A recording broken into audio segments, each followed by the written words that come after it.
warahmatullahi wabarakatuh. Izin memperkenalkan diri, nama saya Rahma Agnaita Azahra dari program studi Administrasi Bisnis Angkatan 2025. Saya dari kelas Administrasi 8 dengan NIM 209 250 203. Hari ini saya akan mempresentasikan analisis studi kasus perpajakan bisnis untuk memenuhi ujian akhir semester mata kuliah perpajakan. Jadi, topik yang saya akan angkat yaitu berjudul tentang analisis kewajiban perpajakan pada sektor UMKM agrowisata di wilayah Lembang. Sebelumnya, Lembang terkenal dengan potensi wisata yang sangat luar biasa. Salah satunya adalah bisnis agrowisata yang memadukan sektor pertanian dan pariwisata.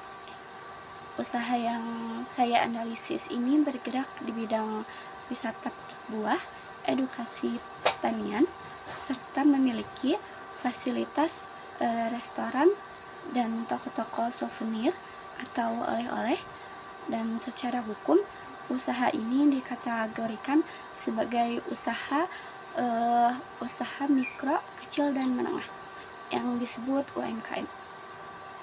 Sebelumnya pengertian pajak, jadi pajak merupakan kontribusi wajib kepada negara yang terutang oleh orang pribadi atau badan perusahaan yang bersifat memaksa berdasarkan undang-undang dengan tidak mendapatkan imbalan secara langsung dan digunakan untuk keperluan negara bagi sebesar-besarnya kemakmuran rakyat. Jadi ada beberapa poin penting tentang pajak. Yang pertama ada ciri-ciri utama pajak. Yang pertama, sifatnya wajib dan memaksa. Yang kedua, tanpa imbalan langsung. Jadi saat Anda membayar pajak, Anda tidak langsung menerima barang atau jasa dari pemerintah saat itu juga. Berbeda dengan retribusi seperti bayar parkir atau jalan tol. Yang ketiga, dikelola oleh negara. Jadi, pajak dipungut oleh pemerintah pusat melalui Direktorat Jenderal Pajak maupun pemerintah daerah.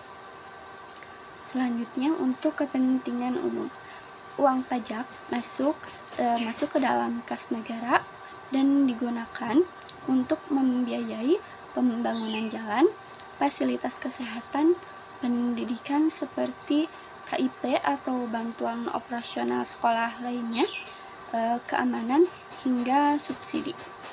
Lalu ada fungsi utama pajak, yaitu fungsi anggaran. Jadi sebagai sumber pendapatan utama negara untuk membiayai pengeluaran rutin dan pembangunan. Selanjutnya, fungsi mengatur sebagai alat untuk mengatur atau mencapai tujuan tertentu dalam bidang ekonomi dan sosial. Contohnya, pajak tinggi untuk barang mewah atau rokok guna menekan konsumsinya. Yang ketiga, ada fungsi stabilitas, yaitu membantu pemerintah menjaga stabilitas ekonomi, misalnya untuk mengendalikan inflasi melalui kebijakan penyesuaian tarif pajak. Yang terakhir yaitu fungsi redistribusi pendapatan, menyeimbangkan pembagian pendapatan masyarakat demi pemerataan ekonomi, misalnya yang berpenghasilan lebih besar membayar pajak lebih tinggi untuk membiayai fasilitas publik yang bisa dinikmati oleh semua kalangan. Selanjutnya ada identifikasi kewajiban pajak. Jadi, sebagai analisis perpajakan, langkah pertama dalam mengidentifikasi apa saja kewajiban perpajakan dari agrowisata Lembang ini. Jadi berdasarkan struktur bisnisnya, terdapat beberapa pajak yang terlibat. Yang pertama ada pajak penghasilan PPh final UMKM karena omsetnya masih di bawah 4,8 miliar rupiah per tahun, jadi usaha ini berhak memanfaatkan tarif PPh final sesuai regulasi PP nomor 55 2022. Yang kedua ada pajak daerah, pajak barang dan jasa tertentu atau PBJT atas omset dari restoran dan tiket masuk wisata. Ini tidak dikenakan PPN melainkan pajak daerah yang disetorkan ke pemerintahan Kabupaten Bandung Barat. Selanjutnya yang ketiga ada PPh pasal 21, kewajiban memotong pajak atas gaji karyawan atau pegawai yang bekerja di agrowisata tersebut. Lalu ada sedikit pengertian ya. Jadi berdasarkan peraturan pemerintah PP nomor 55 tahun 2022. Jadi sebagai aturan turunan dari UU HPP, skema insentif pajak bagi wajib pajak orang pribadi WPOP UMKM diatur dengan adanya tarif PPh final sebesar 0,5% dari peredaran bruto yang bersifat final. WPOP dengan peredaran bruto tertentu diberikan fasilitas berupa pembebasan pajak atas omset sampai dengan 500 juta rupiah dalam 1 tahun pajak ya. Lalu dengan bagian omset yang melebihi batas tersebut barulah dikenakan tarif pajak. Pemberian fasilitas batas peredaran bruto ini tidak dikena pajak. Ini dinilai sangat efektif dalam menurunkan beban real fungsional sebagai menjaga stabilitas likuiditas operasional harian bagi pelaku usaha skala mikro dan kecil. Mari kita lanjut ke analisis dan perhitungan pajak. Kita masuk ke bagian perhitungan.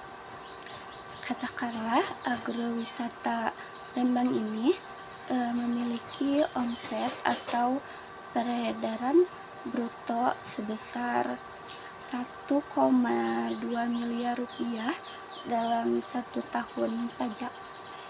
Jadi berdasarkan UU Harmonisasi Peraturan Perpajakan UU HPP untuk wajib pajak orang pribadi UMKM. Jadi terdapat insentif berupa PTKP, yaitu penghasilan tidak kena pajak atas omset sebesar 500 juta rupiah dalam 1 tahun. Jadi artinya bagian omset sampai dengan 500 juta rupiah itu tidak dikenai pajak.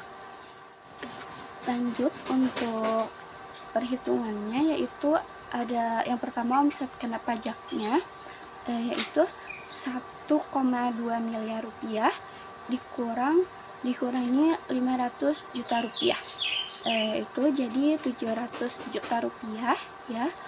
Lalu tarif PPh final UMKM-nya yang harus dibayar 0,5%, jadi 0,5% dikalikan dengan 700 juta rupiah, yaitu hasilnya 3.500.000 per tahun.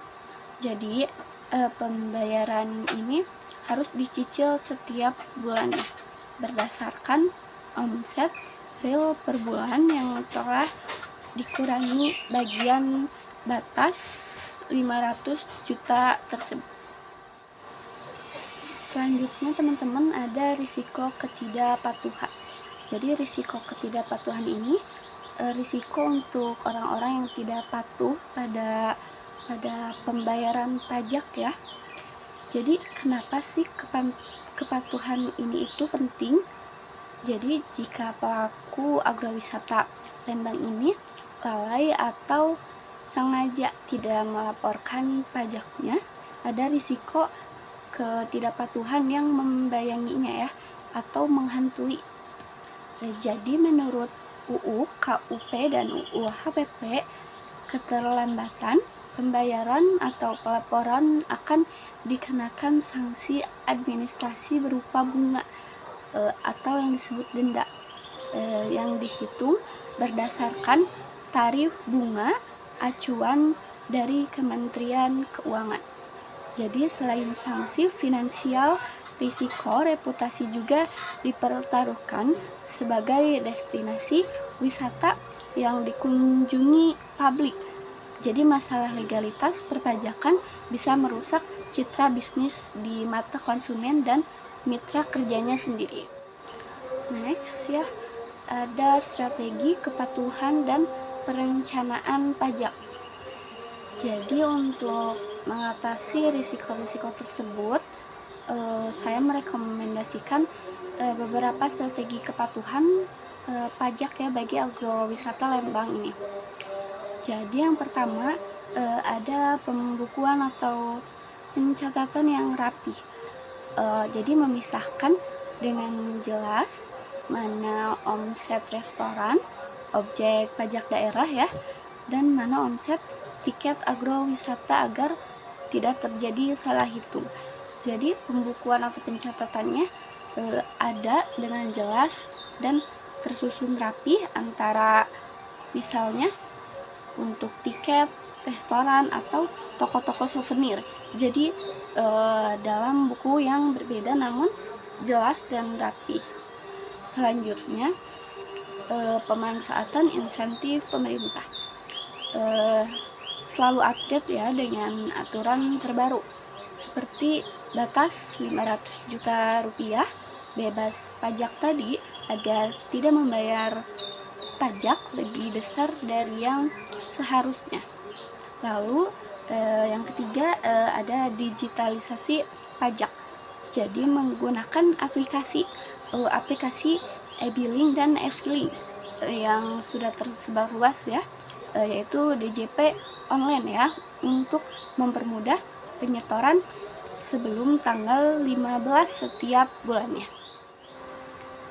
Baik teman-teman, kita udah sampai pada akhir dari analisis ini ya, yaitu ada kesimpulan dan solusi utama terkait pemenuhan kewajiban perpajakan pada agrowisata Lembang Segar ini ya. Jadi berdasarkan seluruh rangkaian identifikasi dan simulasi perhitungan yang telah dipaparkan sebelumnya, ada 3 kesimpulan fundamental ya yang dapat kita garis bawahi. Yang pertama terkait efektivitas regulasi.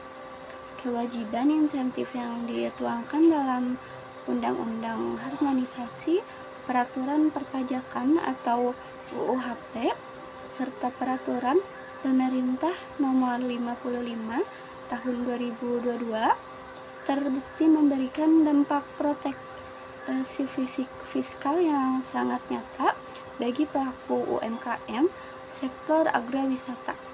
Dari simulasi real dengan total omset operasional sebesar 750 juta rupiah dalam setahun, pelaku usaha mendapatkan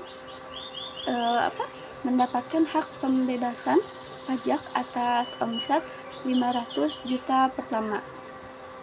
Akibatnya, porsi pendapatan yang dikenakan pajak hanyalah sisa akumulasi sebesar 250 juta rupiah. yang mulai terhitung sejak bulan September hingga Desember dengan tarif PPh final 0,5%. Total pajak berutang real yang wajib disetorkan hanya sebesar 1,250 juta rupiah dalam 1 tahun. Nilai ini setara dengan hanya 0,16% dari total omset kotor, sebuah angka yang sangat ringan dan tidak akan mengganggu likuiditas operasional harian usaha. Lalu yang kedua, mengenai letak kerawanan terbesar ya, celah kerentanan utama pada bisnis eduwisata petik buah di Lembang ini sebenarnya bukan terletak pada beban nominal pajaknya yang berat, melainkan pada kelemahan administrasi pencatatan keuangan internal. Karakteristik transaksi agrowisata yang didominasi oleh perputaran kas tunai harian di loket tiket masuk dan timbangan hasil panen sangat rentan menyebabkan hilangnya data historis pendapatan. Kelemahan ini yang sangat menjadi pemicu utama munculnya risiko sanksi denda formal pelaporan SPT tahunan sebesar Rp100.000, sanksi bunga berjalan, hingga potensi terbitnya surat ketetapan pajak kurang bayar atau SKPKB jika terjadi audit koreksi fiskal oleh pihak Direktorat Jenderal Pajak. Oleh karena itu, sebagai langkah taktis dan preventif untuk menjamin keberlanjutan usaha agrowisata Lembang Segar di masa yang akan datang, saya merumuskan 2 rekomendasi solusi utama yang harus segera diimplementasikan oleh pemilik usaha ini. Yang pertama, modernisasi sistem melalui pembukuan digital. Jadi pelaku usaha wajib mengalihkan sistem rekapitulasi manual di atas kertas dengan mengadopsi teknologi kasir otomatis berbasis point of sales atau aplikasi POS, serta memperluas kanal pembayaran non-tunai menggunakan kode kris. Langkah ini sangat krusial untuk mencatat seluruh arus omset harian secara real time, transparan dan akurat sehingga meminimalkan risiko kehilangan data transaksi saat pelaporan pajak. Dan yang kedua, ada penerapan kebijakan pemisahan rekening keuangan. Jadi pemilik usaha harus secara tegas memisahkan akun rekening dana pribadi dengan rekening operasional bisnis agrowisatanya. Jadi teman-teman, sesi pemaparan naskah analisis saya cukupkan sampai di sini. Terima kasih banyak atas perhatian dan waktu yang telah meluangkan, dan akhir kata saya berterima kasih dan salam sejahtera untuk kita semua.